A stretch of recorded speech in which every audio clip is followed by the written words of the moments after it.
Night waking with younger babies and even young toddlers is relatively common. However, usually by the time your child is around 3, you would hope you're starting to get some really good nights out of them. But what happens when your 3-year-old suddenly starts staying awake for a couple hours every night?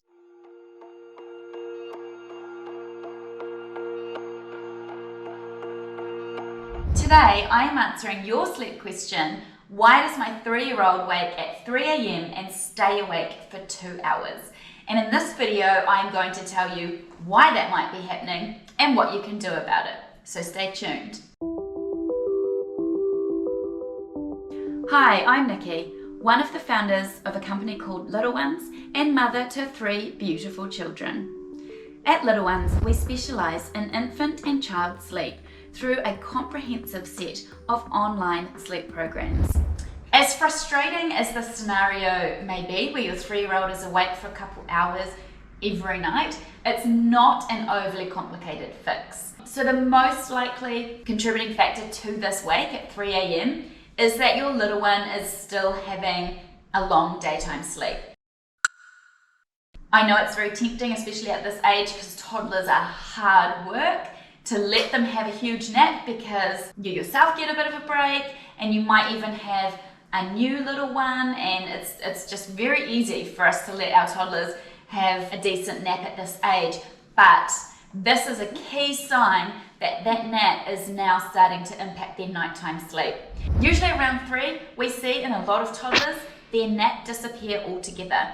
So have a look first of all at what is happening with your little one's nap. If they are still napping, but it's not for much more than an hour, then maybe it's time to cut that nap back altogether.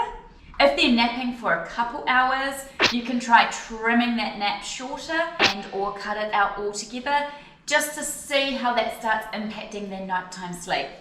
In both of those scenarios, I would then suggest bringing bedtime at night a bit earlier for a while your little one adjusts to having no nap. And don't be afraid to have a bedtime of like 6:30 even, if it's going to avoid chronic overtiredness for your little one.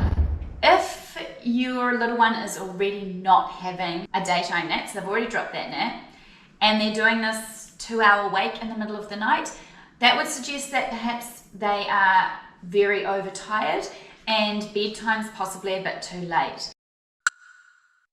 So if your little one's not having a nap anymore, you would really be wanting no more than a 12-hour day for them. So you would be looking at bedtimes being no later than, say, 7 p.m. if they've been up since about 7 a.m. that morning. So it might pay to bring bedtime back down earlier, because that wake can also be caused by overtiredness. So the first place to start would be dealing with the nap. Within a few days, your little one should hopefully have perhaps altogether stopped waking at 3 a.m. If they are still waking, there are some things that you possibly might also be doing that's reinforcing that wake too. So there are certain factors that definitely affect a child's body clock and lock in some kind of wake response. Those factors are food, communication, and sunlight.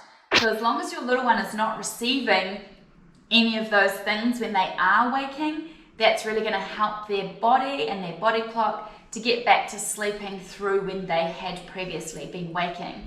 If your little one is getting up and getting out of bed, maybe coming into you, your best bet is to do what we would call a silent return, which is where you, in silence, take your little one back to their room and pop them back in their bed.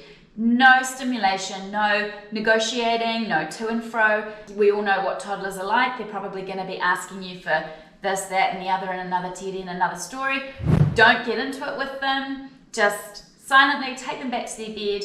They don't need any interaction or stimulation, because that's actually what they're also loving in the night, is getting any kind of reaction from you. So you want to make it really boring for them and not worth their while waking up and getting out of their bed to come and get you.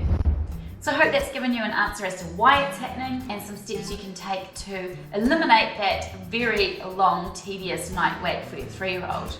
Good luck, and if you've got any further questions, please check out our website and also our sleep programs if you need some more guidance around your little one's sleep at any age. Thank you very much for watching. We would love it if you would subscribe here to our YouTube channel, and I will talk to you again soon.